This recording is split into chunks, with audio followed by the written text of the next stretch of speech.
দেখেন, আমি আপনাদের মাঝে কিছু ফিল্টার মেশিন নিয়ে উপস্থিত হলাম।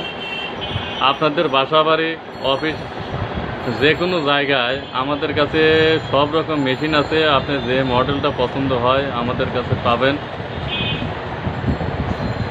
আমাদের কাছে পেতে হলে আমাদের সাথে ভিজিট করুন।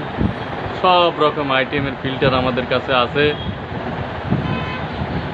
দেখা যাচ্ছে মেশিনের, ওয়াটার ফিল্টার মেশিনে যা কিছু দরকার, যা কিছু প্রয়োজন সবই আমাদের কাছে পাবেন। আপনি খুবই অল্প মূল্যে আমাদের কাছে পাবেন। তাই আপনার যে কোনো পণ্য দরকার হলে আমাদের সাথে যোগাযোগ করুন। যোগাযোগ করতে আমাদের নিচের যে নাম্বারটা আছে সেইটাতে ফোন দিন। ফোন দিলে আপনার প্রয়োজনীয় সব দ্রব্য আপনি হাতের নাগালে পেয়ে যাবেন। ধন্যবাদ।